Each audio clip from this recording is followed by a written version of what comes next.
अच्छा सुनो, देखो मैं फिर से आ गया यार। मैं बस किसी की नहीं सुनता, मैं अपनी दिल की बातें करने के लिए आ जाता हूं। मुझे खुद को नहीं पता कि यार यहां पर कितने लोग मुझे सुन रहे होंगे। बस आ जाता हूं यार ऐसे ही। लेकिन एक बात कहूं यार, सच्ची दिल को बहुत सुकून मिलता है। पता नहीं क्यों लगता है कि बहुत सारे लोग हैं जो सुन रहे हैं।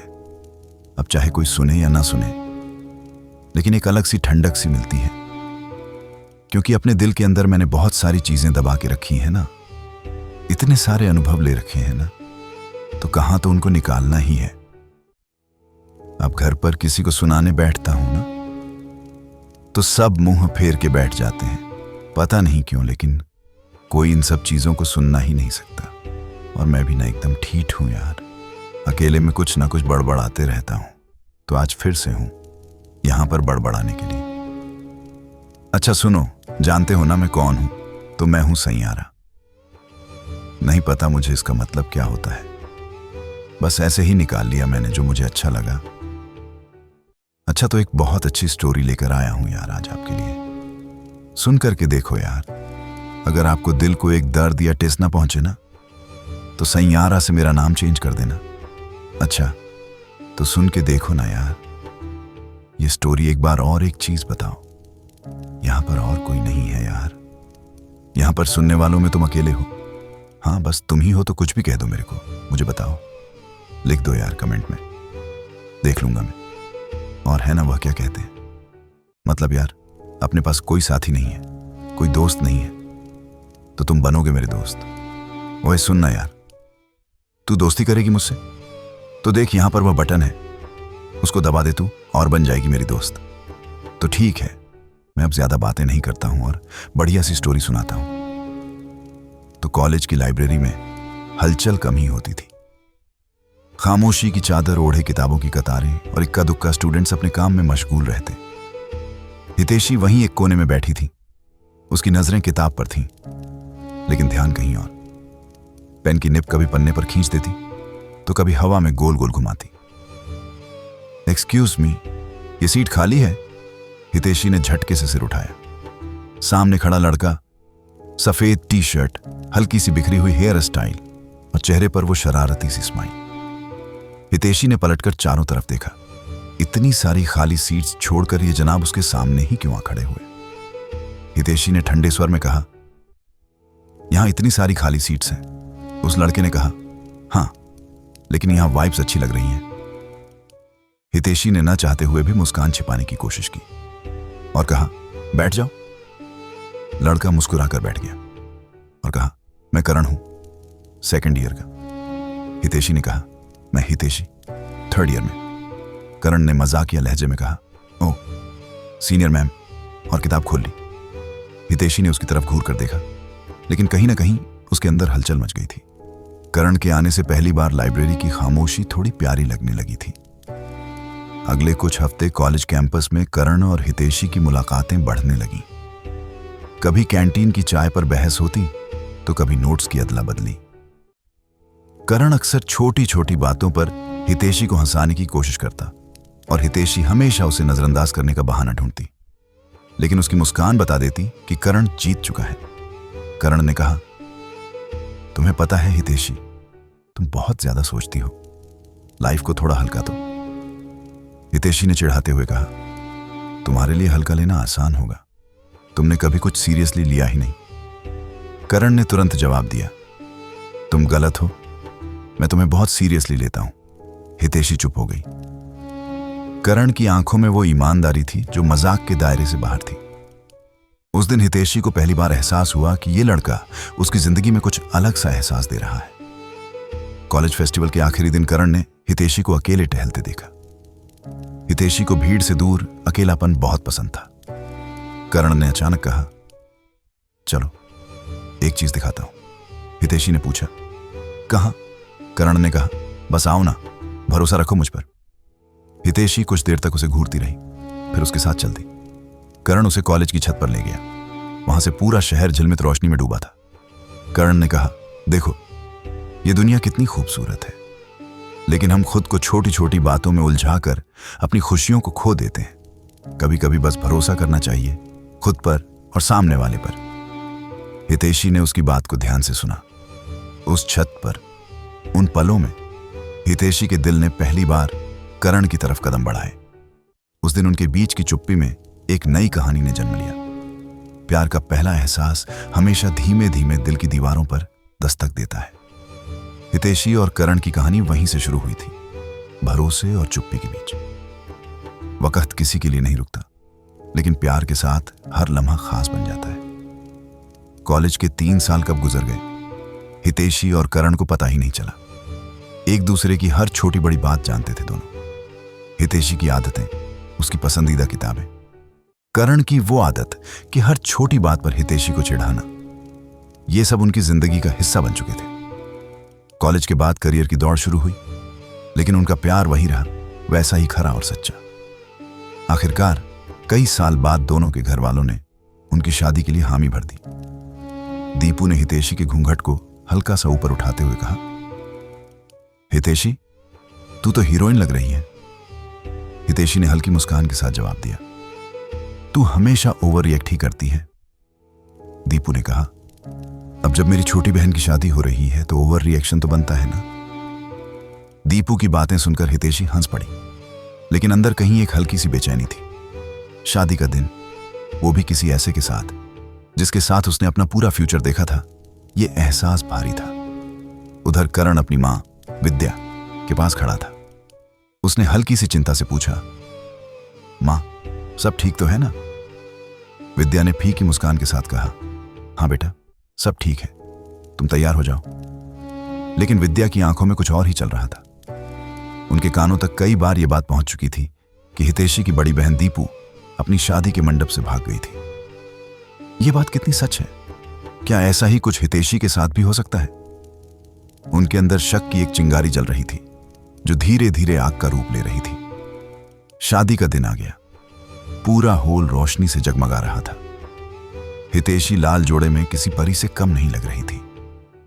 करण ने जब उसे देखा तो उसकी आंखों में पुरानी मोहब्बत और भी गहराई से झलक उठी। करण ने धीरे से कहा, तुम आज भी वैसी ही लग रही हो जैसे कॉलेज के फेस्ट वाले दिन। हितैषी ने हल्की सी मुस्कान दी और बोली, तुम तो आज भी वैसे ही हो, एकदम फालतू और बकवास करने वाले। मंडप में पंडित जी के मंत्रों के स्वर गूंजने लगे। फेरे शुरू हुए। पहला फेरा, हितैषी ने भगवान से करण की खुशियां मांगी।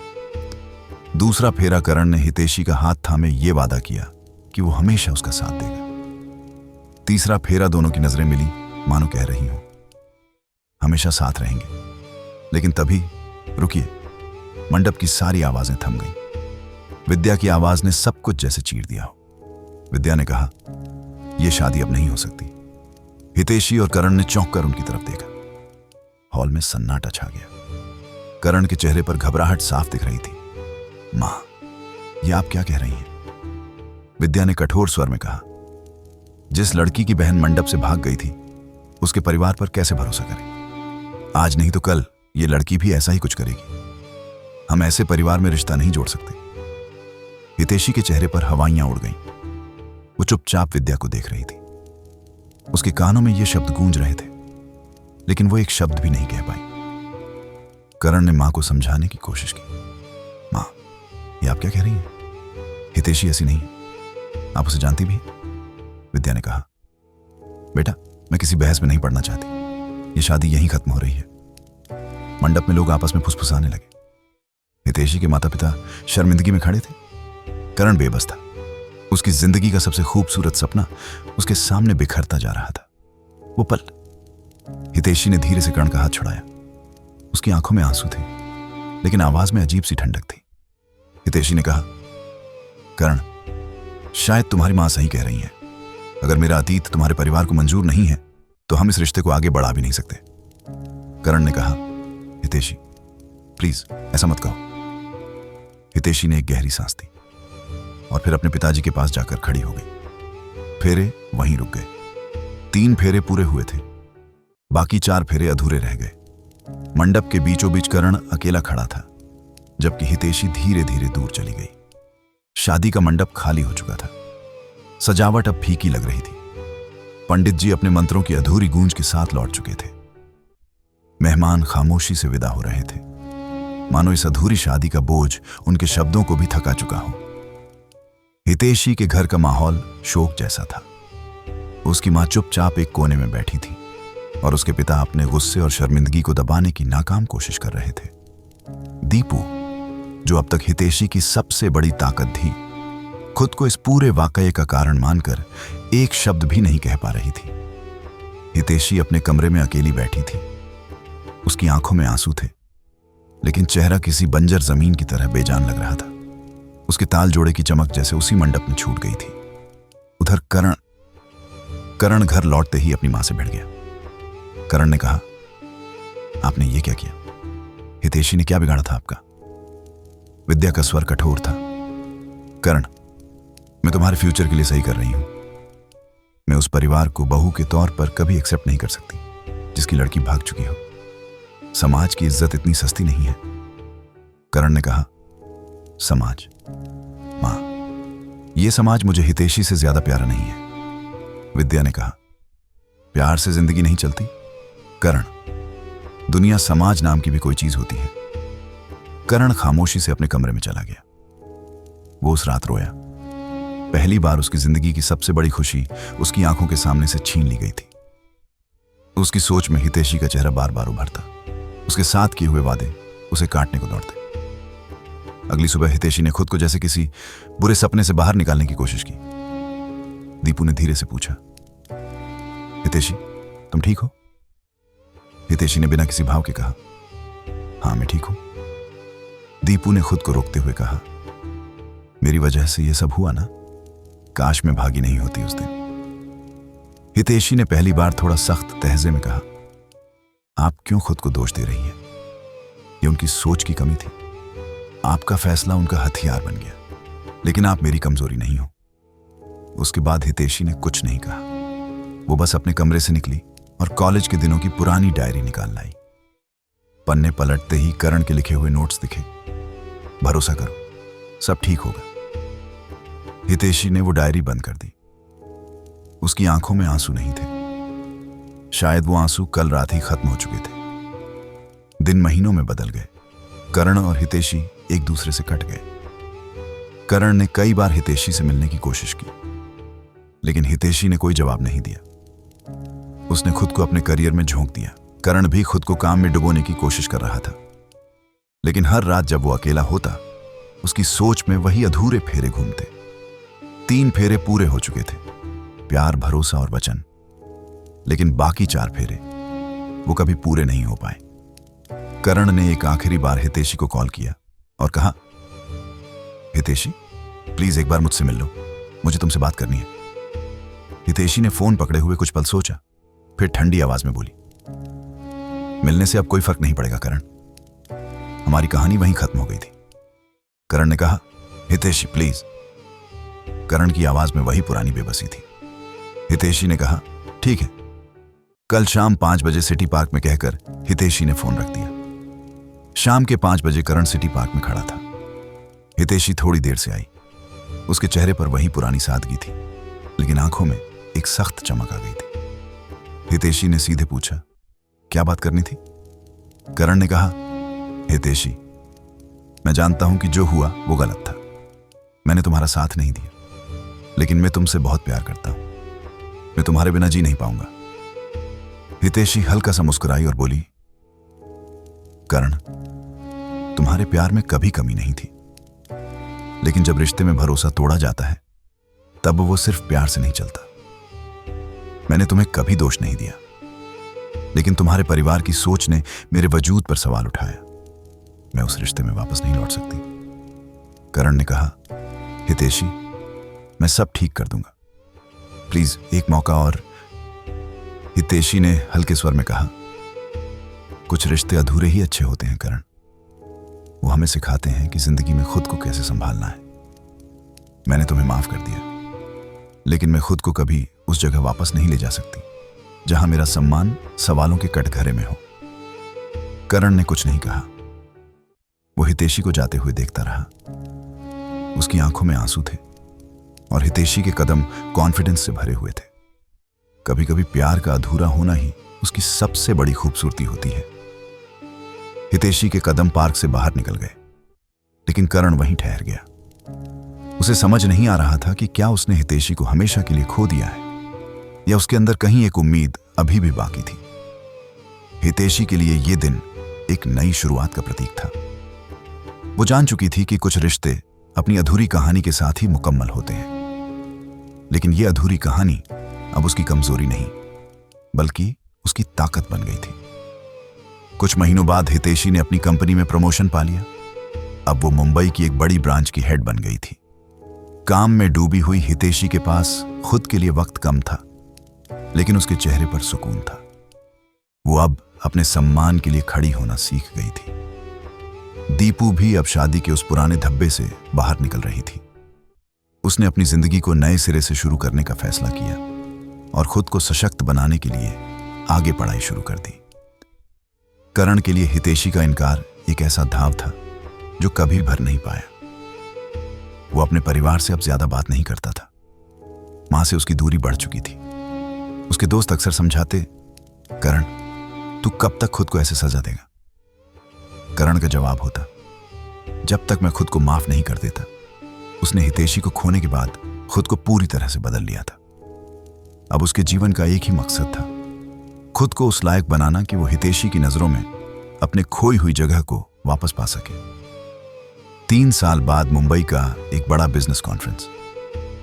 हितेशी मंच पर खड़ी थी, एक प्रेजेंटेशन के बीच, कॉन्फिडेंस से भरी हुई, अपने शब्दों से पूरी ऑडियंस को बांध रही थी। करण भी वहीं था, एक बिजनेस क्लाइंट के तौर पर। जब उसने हितेशी को देखा तो उसकी सांसें थम गईं। वहीं चेहरा, वहीं आवाज, बस अब उसमें एक अलग चमक थी, खुद की बनाई हुई पहचान की चमक। कॉन्फ्रेंस के बाद करण ने हिम्मत जुटाई और हितेशी के पास गया और आवाज लगाई, हितेशी। हितेशी ने पलट कर देखा। एक पल को वो चौंकी, लेकिन फिर हल्के से मुस्कुराई। करण, तुम यहां कैसे? करण ने कहा, काम के सिलसिले में। तुम बहुत बदल गई हो। हितेशी ने शांत स्वर में कहा, वक्त के साथ सब बदल जाते हैं करण। और तुम? करण ने कहा, मैं अब भी वही हूं जहां तुमने मुझे छोड़ा था। हितेशी ने उसकी आंखों में देखा। करण की आंखों में वही पुराना दर्द था, लेकिन हितेशी अब उस दर्द का हिस्सा नहीं बनना चाहती थी। शाम को दोनों एक कैफे में बैठे। करण ने कहा, हितेशी, मैं जानता हूं कि तुम्हारे साथ जो हुआ वो गलत था। मैं खुद को कभी माफ नहीं कर पाया, लेकिन मैं अब भी तुमसे उतना ही प्यार करता हूं। क्या मुझे कोई दूसरा मौका नहीं मिल सकता? हितेशी ने हल्की मुस्कान के साथ कहा, करण, प्यार सिर्फ एक एहसास नहीं होता, उसमें सम्मान और भरोसा भी होता है। तुम्हारा प्यार सच्चा था, लेकिन उस वक्त तुम्हारा परिवार मेरे आत्मसम्मान को कुचल गया। मैं पीछे नहीं लौट सकती। मैंने खुद को बनाया है और अब मैं सिर्फ खुद के लिए जीना चाहती हूं। करण ने धीमे स्वर में पूछा, तो ये फेरे अधूरे ही रहेंगे? हितेशी ने जवाब दिया, कुछ कहानियां अधूरी ही अच्छी होती हैं करण।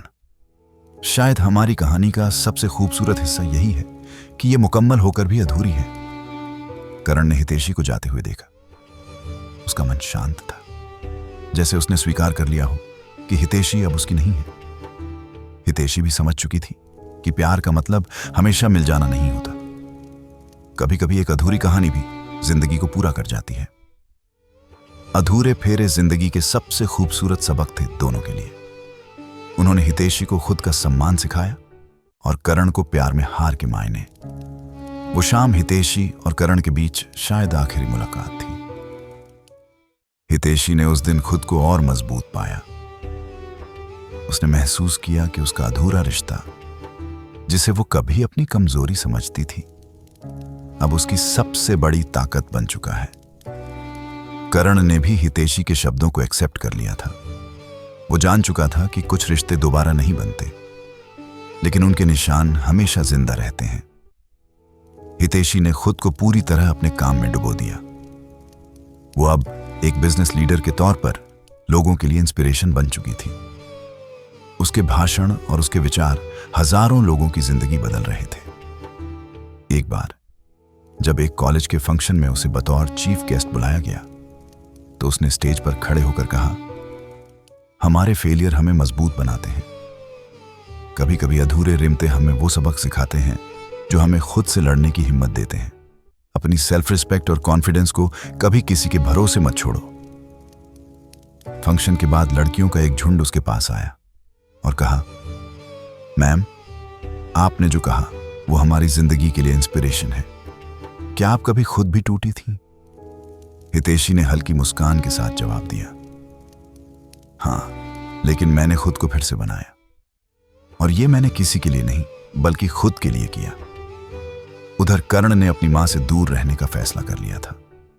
उसके अंदर अभी भी अधूरे रिश्ते का दर्द था, लेकिन वो इस दर्द के साथ जीना सीख गया था। उसने अपनी मां से आखिरी बार कहा था, मां, आपने उस दिन सिर्फ एक रिश्ता नहीं तोड़ा था, आपने मेरे विश्वास को भी तोड़ा। लेकिन मैं अब इसे अपना सबक बना चुका हूं। मैं प्यार में हार चुका हूं, लेकिन इस हार ने मुझे एक बेटर इंसान बना दिया। विद्या ने कुछ नहीं कहा। शायद वो भी अब इस रिश्ते के टूटने का पछतावा करने लगी थी, लेकिन करण की नजरों में उनके लिए अब कोई सवाल नहीं था। सालों बाद एक दिन करण को खबर मिली कि हितेशी ने एक फाउंडेशन शुरू किया है। उस फाउंडेशन का नाम था आत्मसम्मान। यह फाउंडेशन उन महिलाओं के लिए काम कर रहा था जो समाज के दबाव और रिश्तों के बोझ के बीच अपने आत्मसम्मान को खो बैठती है। करण ने उस खबर को पढ़ते हुए एक गहरी सांस ली। उसकी आंखों के सामने हितेशी का वो चेहरा घूम गया जो कभी उसकी जिंदगी का सबसे खूबसूरत हिस्सा था।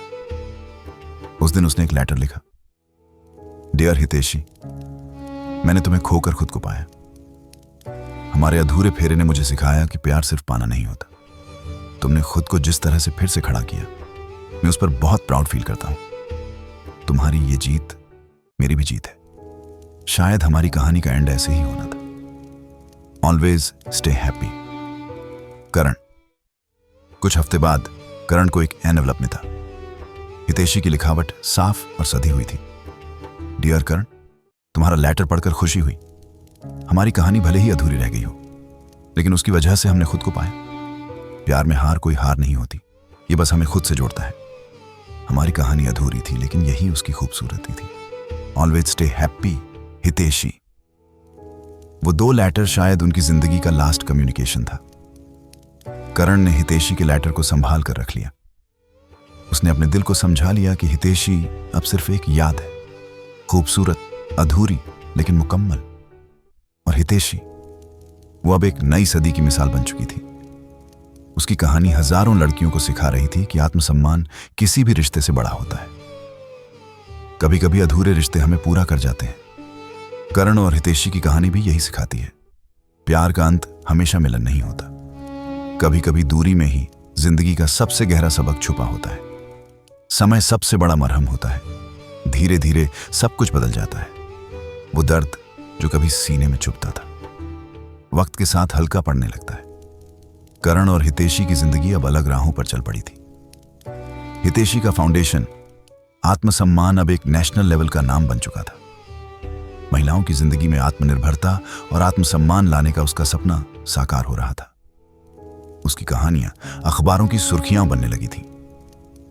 एक इंटरव्यू में जब किसी पत्रकार ने हितेशी से पूछा, आपकी जिंदगी का सबसे मुश्किल फैसला कौन सा था?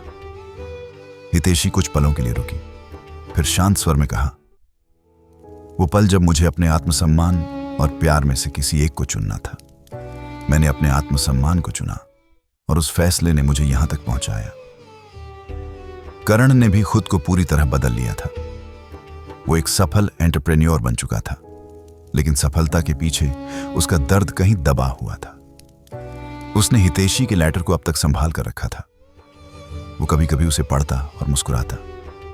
उसकी मां विद्या अब उम्र के उस मोड़ पर थीं जहां उन्हें अपने फैसलों पर पछतावा होने लगा था। एक दिन उसकी मां ने कहा, करण बेटा, मैंने उस दिन जो किया, क्या तुम मुझे उसके लिए माफ करोगे? करण ने उनकी तरफ देखा और कहा, मां, मैंने आपको माफ कर दिया है, लेकिन मैंने हितेशी को खो दिया। उस दिन आपके डर ने सिर्फ एक रिश्ता नहीं बल्कि मुझे भी तोड़ दिया था। विद्या की आंखों में आंसू थे। उन्हें एहसास हो गया था कि समाज के डर ने उन्हें कहीं का नहीं छोड़ा। सालों बाद हितेशी और करण फिर से एक कॉन्फ्रेंस में आमने सामने आए। इस बार हितेशी मेन स्पीकर थी और करण गेस्ट के तौर पर वहां मौजूद था। स्टेज से उतरते ही करण ने हितेशी को रोक लिया और कहा, कैसी हो हितेशी? हितेशी मुस्कुराई और बोली, अच्छी हूं, और तुम? करण ने कहा, मैं भी ठीक हूं। कुछ देर दोनों के बीच चुप्पी रही। फिर करण ने कहा, तुमने जो हासिल किया है उस पर मुझे गर्व है। तुमने सही कहा था, हमारी कहानी अधूरी थी, लेकिन उसकी खूबसूरती यही थी। हितेशी ने उसकी तरफ देखा। उसकी आंखों में अब न कोई शिकवा था, न गिला। वो बस हल्के से मुस्कुराई और बोली, अधूरी कहानियां ही हमें सिखाती हैं कि जिंदगी का असली मकसद क्या है। तुम्हारे हिस्से की कहानी ने तुम्हें बेहतर बनाया, और मेरे हिस्से की कहानी ने मुझे। यही तो असली जीत है। उस मुलाकात के बाद दोनों एक दूसरे से फिर कभी नहीं मिले। करण ने हितेशी की जिंदगी में कभी वापस जाने की कोशिश नहीं की। उसने उसे उसकी आजादी और सम्मान के साथ छोड़ दिया। हितेशी अपनी राहों पर बढ़ती रही, और करण ने भी अपनी जिंदगी को नए सिरे से जीना सीखा। अधूरे फेरे पूरे तो कभी नहीं हुए, लेकिन उन्होंने करण और हितेशी को वो सबक सिखाया जो शायद जिंदगी का सबसे बड़ा सबक था, खुद से प्यार करना और खुद को सम्मान देना। वक्त एक नदी की तरह बहता रहा। हितेशी और करण की जिंदगी अपने अपने रास्तों पर आगे बढ़ चुकी थी। दोनों के रास्ते अलग थे, लेकिन उन रास्तों पर चलने की ताकत उन्हें उनकी अधूरी कहानी ने दी थी। हितेशी अब देश भर में एक इंस्पिरेशनल फेस बन चुकी थी। आत्मसम्मान फाउंडेशन के जरिए उसने हजारों महिलाओं को न केवल सेल्फ डिपेंड बनाया, बल्कि उन्हें अपने हक के लिए लड़ना भी सिखाया। मुंबई के एक भव्य समारोह में उसे वुमेन ऑफ द ईयर के अवार्ड से सम्मानित किया जा रहा था। मंच पर खड़ी हितेशी की आंखों में गर्व और सुकून था। अपने भाषण के दौरान उसने कहा, मैं उन अधूरे पलों की शुक्रगुजार हूं जिन्होंने मुझे खुद को पूरा करना सिखाया। जिंदगी में जो अधूरा छूट जाता है वो हमें कहीं ना कहीं मुकम्मल बना देता है। कभी आत्मसम्मान से समझौता मत करो, क्योंकि वो ही तुम्हारी असली ताकत है। उसका ये भाषण टीवी पर लाइव चल रहा था। करण भी कहीं दूर अपने ऑफिस में बैठा ये सब देख रहा था। उसकी आंखें नम हो गई। उसने मुस्कुराते हुए स्क्रीन को देखा और बुदबुदाया, तुमने जीत लिया हितेशी, तुमने खुद को और मुझे भी पूरा कर दिया। करण ने धीरे धीरे अपनी जिंदगी को नए मायनों में सहेज लिया था। उसने अपनी कंपनी को ऊंचाइयों तक पहुंचाया, लेकिन उसके अंदर हितेशी के साथ बिताए अधूरे पलों की यादें एक सुकून बन चुकी थीं। वो यादें अब उसकी कमजोरी नहीं, बल्कि उसकी ताकत थी। एक दिन करण अपनी मां के पास बैठा था। विद्या की तबीयत अब ठीक नहीं रहती थी।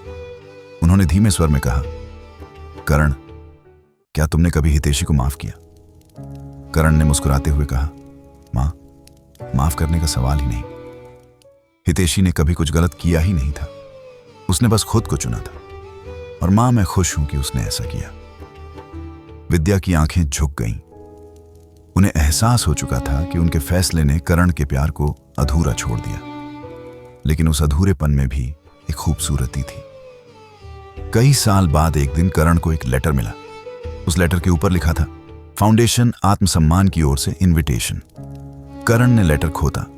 हितेशी के फाउंडेशन की 10वीं सालगिरह थी, और उसमें सभी पुराने दोस्तों और वेल विशर्स को इनवाइट किया गया था। उसने लेटर को देखा और हल्के से मुस्कुराया, थैंक्स हितेशी। करण ने उस इवेंट में न जाने का फैसला किया। उसने हितेशी को एक लेटर भेजा, हितेशी, तुमने जो किया उस पर मुझे गर्व है। हमारी कहानी अधूरी रही, लेकिन तुम्हारी जीत मेरी सबसे बड़ी खुशी है। कभी कभी अधूरे पलों में ही जिंदगी का सबसे गहरा मतलब छुपा होता है। तुमने मुझे सिखाया कि खुद से प्यार करना सबसे ज्यादा जरूरी है। मेरी तरफ से तुम्हें और तुम्हारे फाउंडेशन को ढेर सारा प्यार और गुड विशेस। योर फ्रेंड करण। हितेशी ने वो चिट्ठी पढ़ी। उसने चिट्ठी को बंद किया और आसमान की तरफ देखा। थैंक्स करण, तुम्हारा अधूरा साथ ही मुझे पूरा कर गया। दोस्तों, कुछ कहानियां अधूरी रहकर भी मुकम्मल होती हैं। हितेशी और करण की कहानी में प्यार था, सम्मान था, और सबसे बढ़कर आत्मनिर्भरता का सबक था। उनके अधूरे फेरे शायद कभी पूरे नहीं हुए, लेकिन वो दोनों की जिंदगी में हमेशा एक खूबसूरत याद बनकर रहे। भाई सुन, स्टोरी तो पूरी हो गई यार, और अपनी दोस्ती का क्या ढंग है। अभी तक तूने वह बटन दबाया कि नहीं दबाया? दबा दे यार, क्यों इतना मुझे तड़पा रहा है? बन जाओ ना यार दोस्त। कब तक ऐसे अकेला घूमता रहूंगा? दोस्त बनोगे तो 2-4 बातें करेंगे। तुम अपनी कुछ कहोगे, हम अपनी कुछ कहेंगे। यूं ही अपना यह सिलसिला चलता रहेगा। यूं ही यह जिंदगी कटती रहेगी। एक दूसरे का सहारा बनेंगे और देखना एक दिन अपना बहुत बड़ा सा परिवार भी होगा। अब यार, आपको छोड़ने का मन तो नहीं कर, लेकिन क्या करें यार, जाना तो पड़ेगा ना। मैं भी बहुत ज्यादा थक रहा हूं यार। आज बस थोड़ा सा सोऊंगा, लेकिन सोने से पहले ना थोड़ी सी कॉफी पी लूंगा, या चाय ठीक रहेगी। चलो यार, कॉफी को गोली मारो, चाय पीते हैं। चाय पी लूंगा, उसके बाद बड़ी सी नींद लूंगा। अच्छा ठीक है ना? ओके।